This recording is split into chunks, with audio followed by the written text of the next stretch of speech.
السلام عليكم. بتواصل الحديث مع حضراتكم وبتكلم النهاردة عن فكرة ممتازة، فكرة يعني جميلة جدا.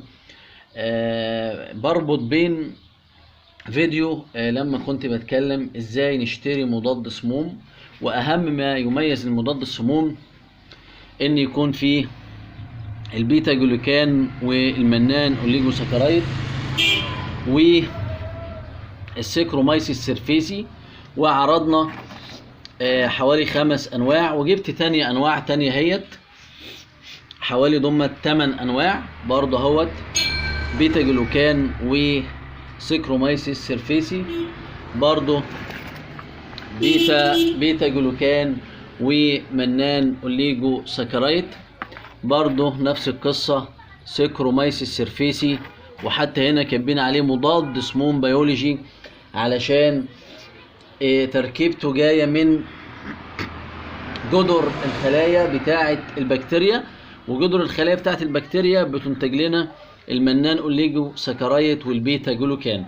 برضو منتج المستورد اللي كنت عرضته فيه اهوت سيكرومايسيس سيرفيسي، دوت برضو سيكرومايسيس سيرفيسي ومنان اوليجو ساكرايد وبيتا جلوكان، نفس القصة برضو هنا، نفس القصة برضو في المنتج دهوت، كلها منتجات فيها تركيب الخميرة. فلذلك عايز اربط بين استخدام المضاد السموم وبين استخدام الخميرة الفورية. طبعا اللي قدامنا دهيت خميرة فورية، بصوا يا جماعة فيها ايه؟ سيكرومايسيس سيرفيسي بنسبته اهو 60%. ومضادات السموم فيها سيكرومايسيس سيرفيسي وفيها بيتا جلوكان ومنان اوليجو ساكرايد اهيت، اسمها ايه؟ بيست يست، الافضل خميرة. فالهدف من الفيديو ان انا عايز اقول لحضراتكم ان مضادات السموم تستخدم في زيادة وزن الطيور زيادة غير عادية، واللي هيجرب او اللي عارف فوائد المضاد السموم هيلاحظ الفوائد العظيمة بتاعتها في زيادة الوزن.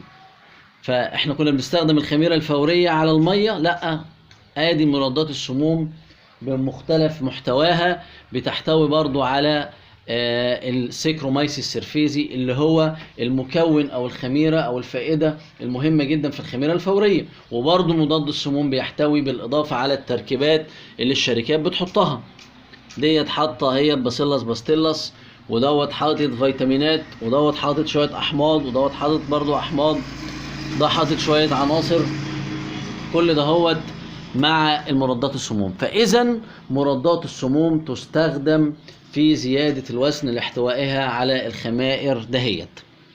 طبعا مضادات السموم يا جماعة بنستخدمها كل يوم على الأقل، كل يومين، يعني نفوت يومين ننزل يوم، طب 3 أيام مفيش مشكلة، بس الشاهد ان احنا لابد من ان احنا ننزل المضاد السموم بصفة مستمرة، لانه مهم جدا في زيادة وزن الطيور بتاعتنا. وإن شاء الله أتواصل مع حضراتكم، وشكرا لحضراتكم.